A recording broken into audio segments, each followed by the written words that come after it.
अपने दिन भर की उदासी दूर करने के लिए हमारे चुटकुले पढ़ें और सब्सक्राइब करें। व्हाट्सएप पर बीवियों ने मायके वालों को ऐड कर ग्रुप बना रखा है। अगर पति नाराज हो जाए, गुस्सा करे, तो इसकी शिकायत वो ग्रुप पर करती हैं। उसके बाद की प्रतिक्रिया, भाई जिज्जी तुम चिंता नहीं करियो, तुम्हारा भाई अभी जिंदा है, जीजा के गुर्दे छील दे हैं। अगर अब डांटो तो माँ हमारी फूल सी मोटी जे कौन से लीचर से ब्याह दई हमने। बहने, जीजा तो है ही कमीना, हमने तो पहले ही कही थे। बाप तू घरे आजा बेटी, वो लिबाबे आएगा सो मार मार के आडो कर दे हैं। भतीजा, तुम चिंता ना करियो बुआ, है पे फूफा के आ जाने दे दो, चार छह डंडे पिछवाड़े पे हम भी लगा दे हैं। सहेलिया, जे तो ब्याहे के वक्त तो तुमने हमारी एक ना सुनी, जे तो हमें भी खूब छेड़ा था।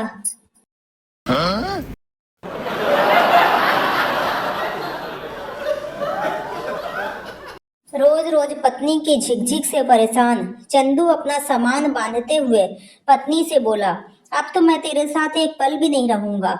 घर छोड़कर चंदू रेलवे स्टेशन गया। वह ट्रेन पर चढ़ने लगा, तभी आकाशवाणी हुई, इसमें मत चढ़, ये पटरी से उतर जाएगी। चंदू एयरपोर्ट गया, वहां प्लेन पर चढ़ने लगा कि आवाज आई, इसमें मत चढ़, यह क्रैश हो जाएगा। चंदू ने बस में जाने का सोचा।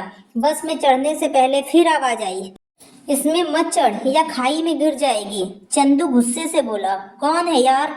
आवाज आई, मैं भगवान हूँ। चंदू रोते हुए बोला, प्रभु जब मैं घोड़ी पर चढ़ रहा था तब आपका गला बैठ गया था क्या? Oh my god.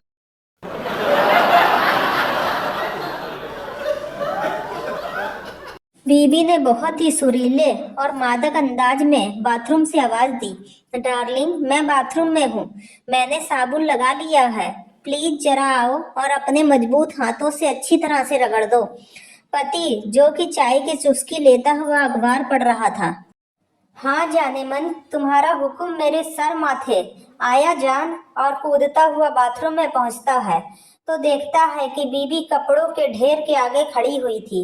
बीबी, देखो मैंने कपड़ों में साबुन लगा दिया है, अब अच्छी तरह से हर कपड़े को ब्रश से रगड़ना, फिर धोना, फिर निचोड़ कर उन्हें बाहर तार पर सूखने डाल देना। मुझे घर के और रसोई के और भी काम निपटाने हैं।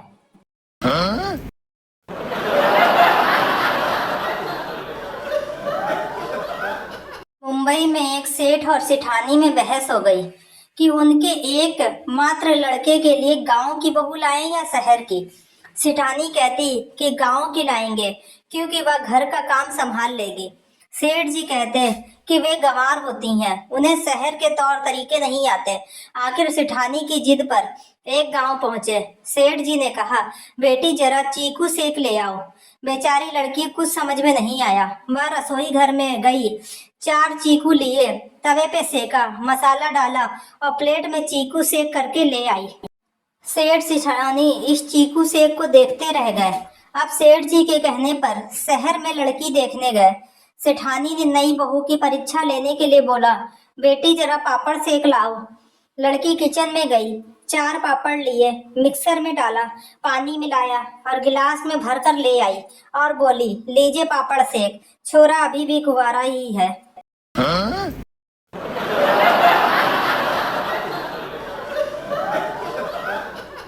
एक पागलखाने में एक महिला पत्रकार ने डॉक्टर से प्रश्न किया, आप कैसे पहचानते हैं कि कौन मानसिक रोगी है और कौन नहीं?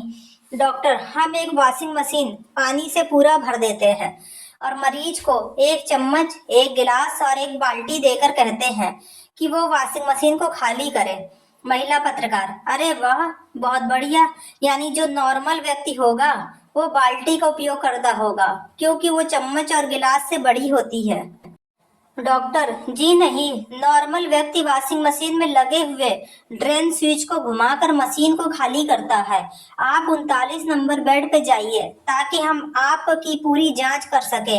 अगर आपने भी पढ़ते वक्त बाल्टी ही सोचा था तो कृपया बेड नंबर 40 पे जाइए। आप शेयर कर सकते हैं क्योंकि अभी बेड खाली है। Oh my god.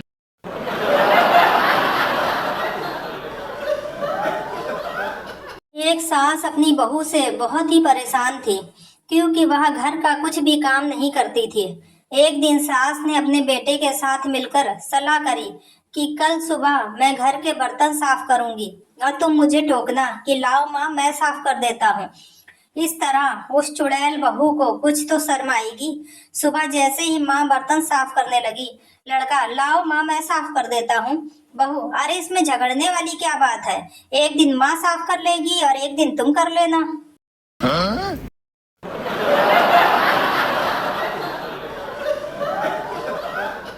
Salim plane में बैठा हुआ था, तभी पास में एक खूबसूरत लड़की आकर बैठी। उसका नाम लैला था। सलीम आपकी सीट यहाँ मेरे पास में नहीं हो सकती, आप अपनी सीट या तो आगे होगी या पीछे, प्लीज चेक लेना। अपनी सीट चेक करने के लिए एयर होस्टेस को बुलाती है। Air hostess seat number check करने के बाद कहती है, हाँ मैडम आपकी सीट यहाँ नहीं है, आगे है। लैला आपको कैसे पता चला कि मेरी सीट यहाँ नहीं है, क्या आप रेगुलर फ्लायर हैं? सलीम नहीं बहन, मुझे अपनी किस्मत के बारे में अच्छे से पता है। Oh my god.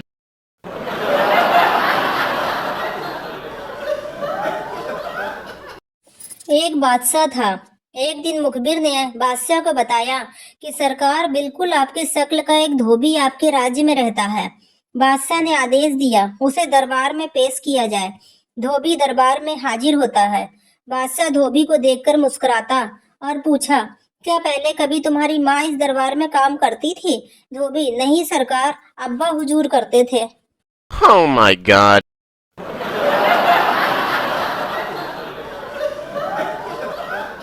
अचानक रात को 2 बजे पत्नी ने पति को नींद में से जगाया। पत्नी फिल्म त्रिदेव में कौन कौन सी हीरोइन थी? पति माधुरी दीक्षित, संगीता बिजलानी और सोनम। पत्नी फिल्म दिलवाले दुल्हनिया ले जाएंगे में काजोल का क्या नाम था? पति सिमरन।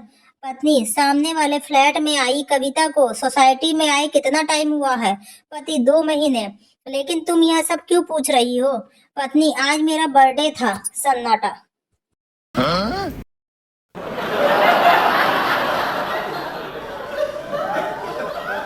एक बनिया अंतिम सांसें ले रहा था और बोला, मेरी बीबी कहाँ है? बीबी मैं यही हूँ। बनिया मेरी बेटी कहाँ है? बेटी यही हूँ। बनिया मेरा बेटा कहाँ है? बेटा यही हूँ।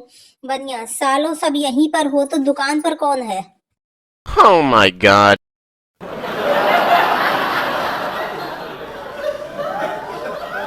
बीबी जब मैं शादी होकर यहाँ आई थी तो घर में बहुत मच्छर थे, अब बिल्कुल मच्छर नहीं है। ऐसा क्यों?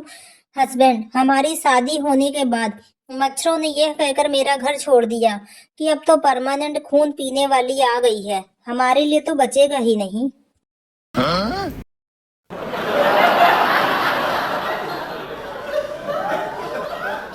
पति यार आज ना आंख नहीं खुल रही है, कुछ ऐसी बात सुनाओ जिससे मेरी आंख खुल जाए।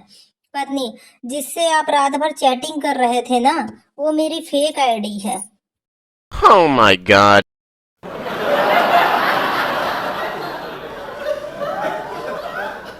साली को देखकर हर जीजा के मन में सास के प्रति यह खुन्नस जरूर रहती है कि जब आपके यहाँ रसगुल्ला था तो आपने हमें दही बड़ा क्यों पकड़ा दिया।